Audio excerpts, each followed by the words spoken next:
जय श्री राधा कृष्ण भगवान जी की। जय श्रीमद् भागवत महापुराण की। मंदिर श्री बंसी वाले महात्मा यूट्यूब चैनल की ओर से हम आप सभी भक्तों का हार्दिक अभिनंदन करते हैं।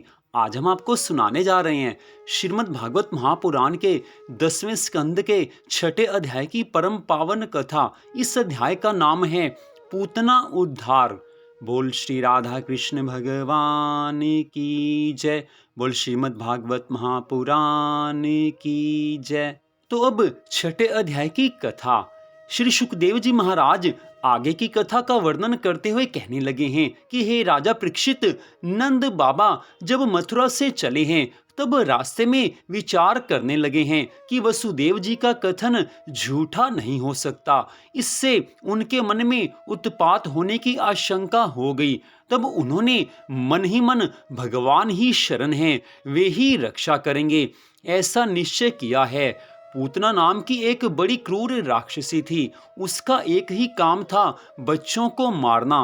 कंस की आज्ञा से वह नगर, ग्राम और अहीरों की बस्तियों में बच्चों को मारने के लिए घूमा करती थी।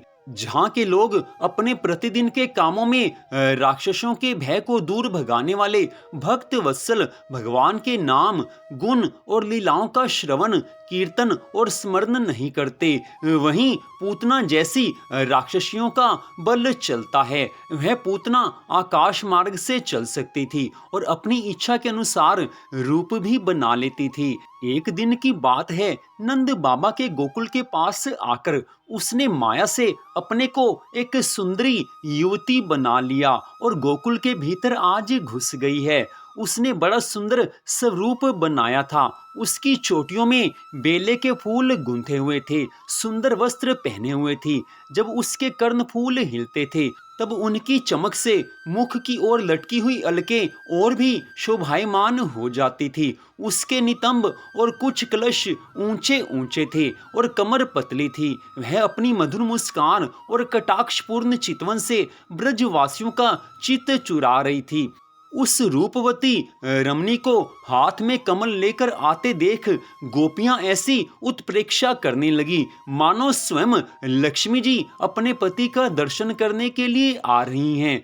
पूतना बालकों के लिए ग्रह के समान थी। वह इधर उधर बालकों को ढूंढती हुई अनायासी आज नंद बाबा के घर में आ गई है। वहां उसने देखा कि बालक श्री कृष्ण शैया पर सोए हुए हैं। वैसे तो ठाकुर जी कभी सोते नहीं हैं, सारा संसार उनकी कृपा से चलता है, लेकिन आज ठाकुर जी नींद में होने की लीला कर रहे हैं। हे परीक्षित, भगवान श्री कृष्ण दुष्टों के काल हैं, परंतु जैसे आग राख की ढेरी में अपने को छिपाए हुए हो, वैसे भी उस समय भगवान श्री कृष्ण जी ने अपने प्रचंड तेज को छिपा कर रखा था। भगवान श्री कृष्ण चर अचर सभी प्राणियों के आत्मा हैं, इसलिए उन्होंने उसी क्षण जान लिया कि यह बच्चों को मार डालने वाला पूतना ग्रह है और अपने नेत्र आज श्री कृष्ण भगवान जी ने बंद कर लिए हैं। जैसे कोई पुरुष सोए हुए सांप को भ्रमवश रस्सी समझकर उठा ले, वैसे ही अपने काल रूप भगवान श्री कृष्ण को पूतना ने अपनी गोद में उठा लिया है। मखमली म्यान के भीतर छिपी हुई तीखी धार वाली तलवार के समान पूतना का हृदय तो बड़ा कुटिल था, किंतु ऊपर से वह बहुत मधुर और सुंदर व्यवहार कर रही थी। देखने में वह एक भद्र महिला के समान जान पड़ती थी। इसलिए रोहिणी और यशोदा जी ने उसे घर के भीतर आई देखकर भी उसकी सौंदर्य प्रभा से हैरान होकर कोई रोक टोक नहीं की, चुपचाप खड़ी खड़ी देखती रही हैं। इधर भयानक राक्षसी पूतना ने बालक श्री कृष्ण को अपनी गोद में लेकर उनके मुंह में अपना स्तन दे दिया है, जिसमें बड़ा भयंकर और किसी प्रकार भी पच ना सकने वाला घोर काल विष लगा हुआ था। आज भगवान ने क्रोध को अपना साथी बनाया और दोनों हाथों से उसके स्तनों को जोर से दबाकर उसके प्राणों के साथ उसका दूध पीने लगे। वे उसका दूध पीने लगे और उनका साथी क्रोध प्राण पीने लगा। अब तो पूतना के प्राणों के आश्रयभूत सभी मर्म स्थान फटने लगे। वह बारंबार पुकारने लगी, अरे छोड़ दे, अब बस कर। वह बार बार अपने हाथ और पैर पटक पटक कर रोने लगी। उसके नेत्र उलट गए, उसका सारा शरीर पसीने से लथपथ हो गया। उसकी चिल्लाहट का वेग बड़ा भयंकर था। उसके प्रभाव से पहाड़ों के साथ पृथ्वी और ग्रहों के साथ अंतरिक्ष आज डगमगा उठा है। सातों पाताल और दिशाएं गूंज उठी। बहुत से लोग वज्रपात की आशंका से पृथ्वी पर गिर पड़े हैं। हे राजा परीक्षित, इस प्रकार निशाचरी पूतना के स्तनों में इतनी पीड़ा हुई है कि वह अपने को छिपा नहीं सकी। राक्षसी रूप में प्रकट हो गई। उसके शरीर से प्राण निकल गए, मुंह फट गया, बाल बिखर गए और हाथ पांव फैल गए। जैसे इंद्र के वज्र से घायल होकर वृत्रासुर गिर पड़ा था, वैसे ही वह बाहर गोष्ठ में आकर गिर पड़ी। हे राजन, पूतना के शरीर ने गिरते गिरते भी 6 कोस के भीतर के वृक्षों को कुचल डाला। ये बड़ी ही अद्भुत घटना हुई है। पूतना का शरीर बड़ा भयानक था।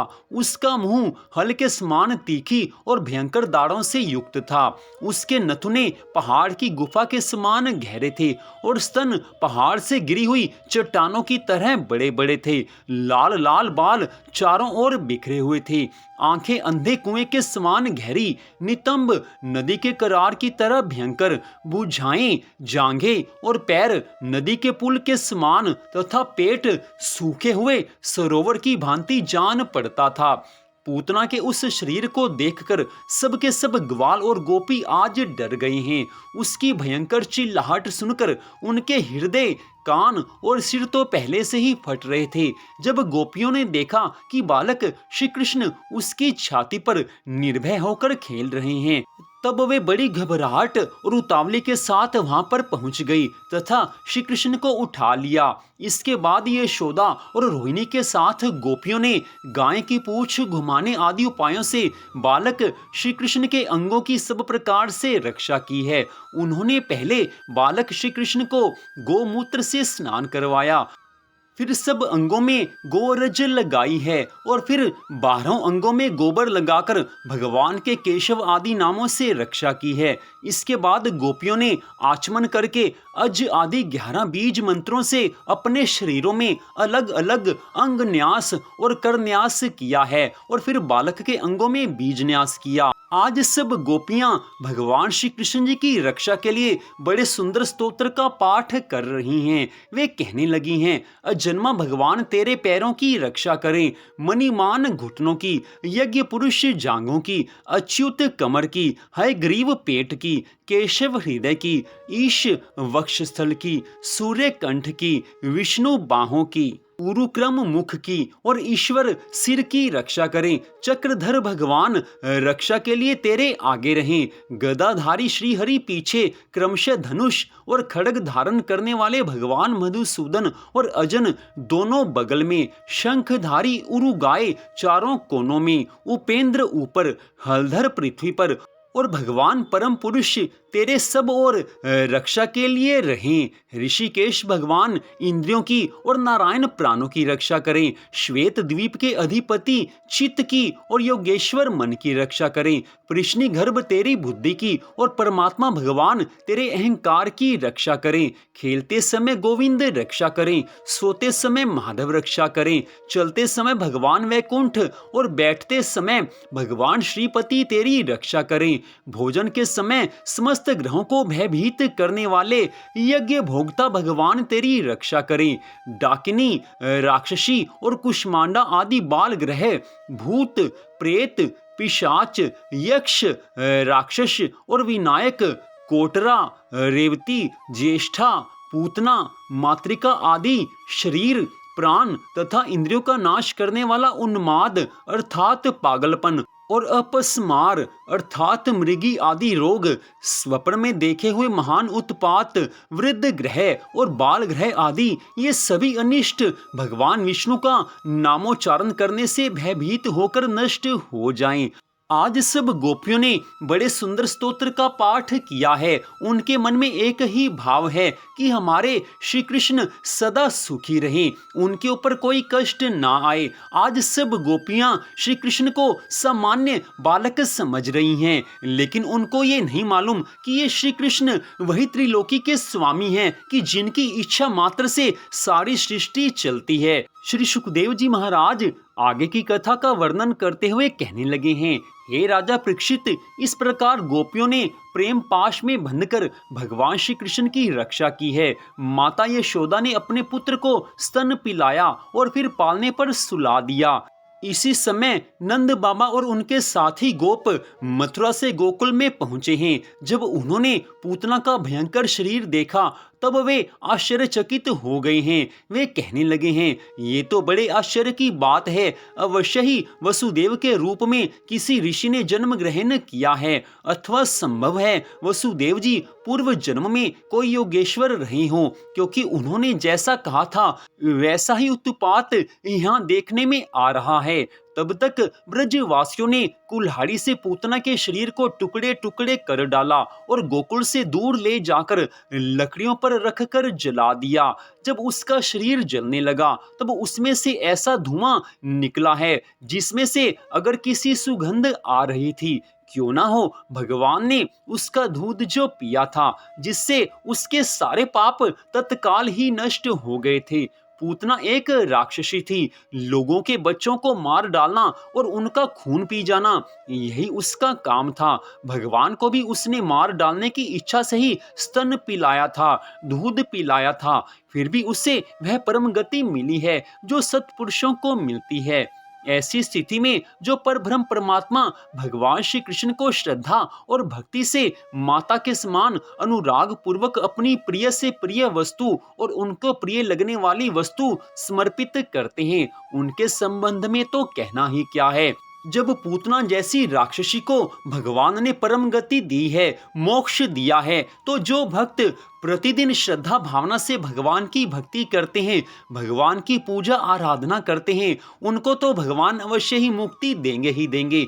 क्योंकि जो एक बार भी भगवान से कोई ना कोई संबंध बना लेता है उसका उद्धार हो ही जाता है। भगवान के चरण कमल सबके वंदनीय, ब्रह्मा शंकर आदि देवताओं के द्वारा भी वंदित हैं। वे तो भक्तों की हृदय की पूंजी हैं। उन्हीं चरणों से भगवान ने पूतना का शरीर दबाकर उसका स्तनपान किया था, उसका दूध पिया था। माना कि वह राक्षसी थी, परंतु उसे उत्तम से उत्तम गति जो माता को मिलनी चाहिए वो प्राप्त हुई है।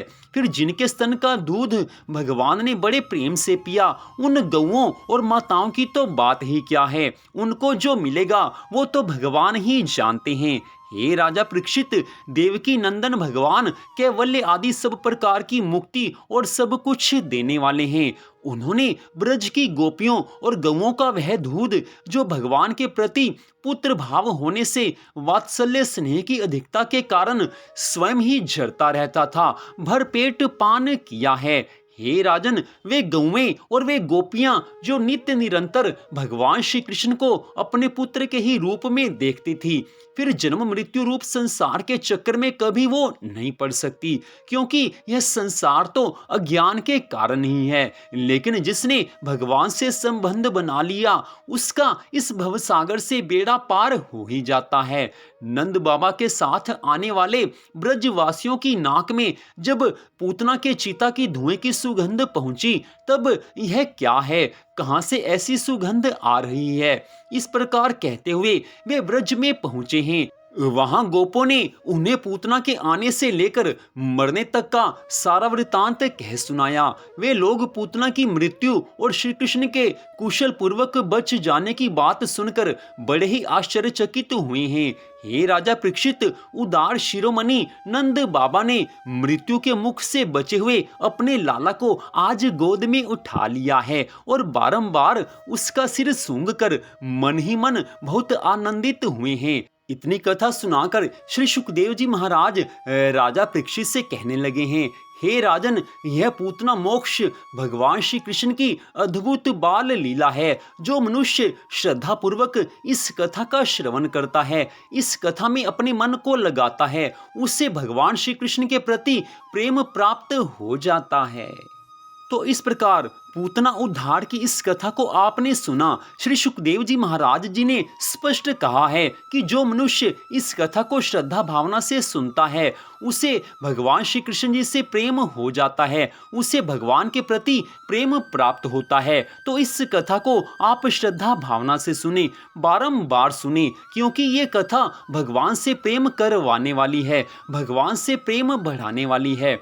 तो मंदिर श्री बंसी वाले महात्मा यूट्यूब चैनल की ओर से आज की इस कथा को सुनने के लिए आप सबका हार्दिक धन्यवाद। भगवान श्री राधा कृष्ण जी की श्रीमद् भागवत महापुराण की अनंत कृपा सदा आप सब पर, आपके परिवार पर बनी रहे, इसी मंगल कामना के साथ जय श्री राधा रानी सरकार की, जय श्री कृष्ण भगवान की, जय श्रीमद् भागवत महापुराण की, जय श्री सुखदेव जी महाराज की। जय जय श्री राधे, जय जय श्री राधे, जय जय श्री राधे श्याम।